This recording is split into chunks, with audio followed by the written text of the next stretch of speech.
लेकिन महाराज जी, अगर हमारे जैसे हम अपने घर में हैं और हम कोशिश कर रहे हैं नाम जप की, और हमारे घर वाले मांस मदिरा सब कुछ चल रहा है, तो अब यही दुर्भाग्य है, ये दुर्भाग्य है कि ऐसा कुसंग मिला है।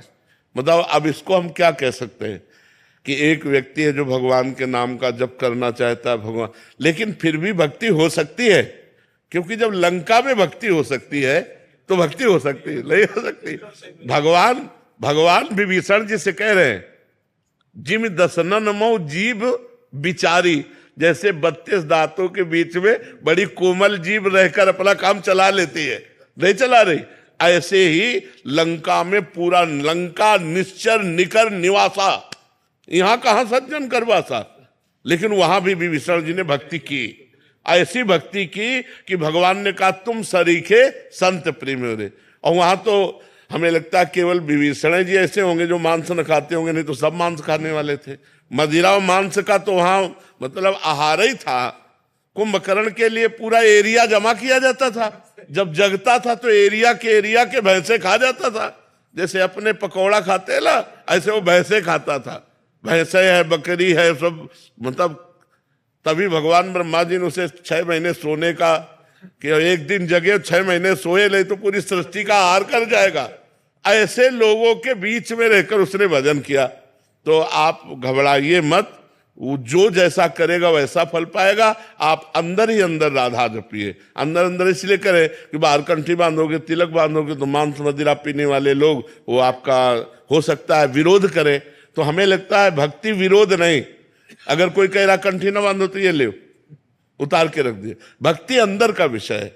बिल्कुल संसारी बन के रहो और अंदर राधा राधा जपो, तुम्हें भगवान की प्राप्ति होगी। भजन से भगवान की प्राप्ति होती है, ना कि बाबा जी बनने से भगवान की प्राप्ति होती है, ना कहीं भागने से भगवान की प्राप्ति होती है।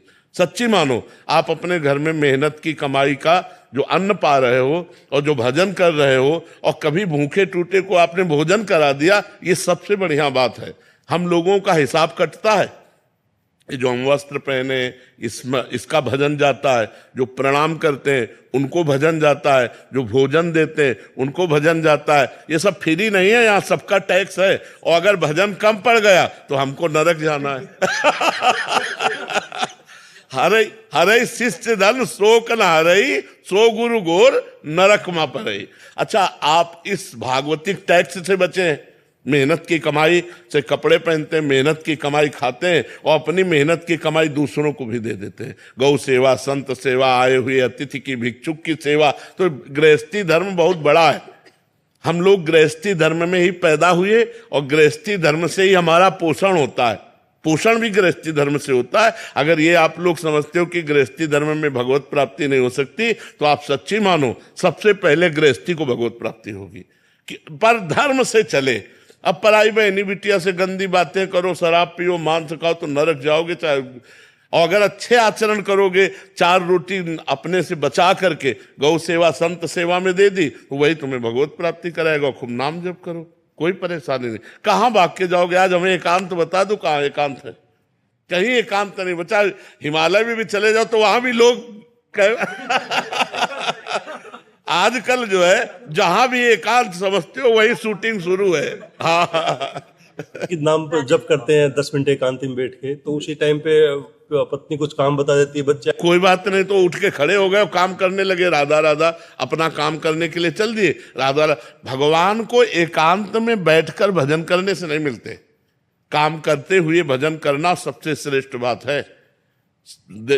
झाड़ू लगा रहे, फावड़ा चला रहे, व्यापार कर रहे हैं, पानी ला रहे, कुछ भी काम कर रहे, राधा राधा राधा राधा, क्या जाता है?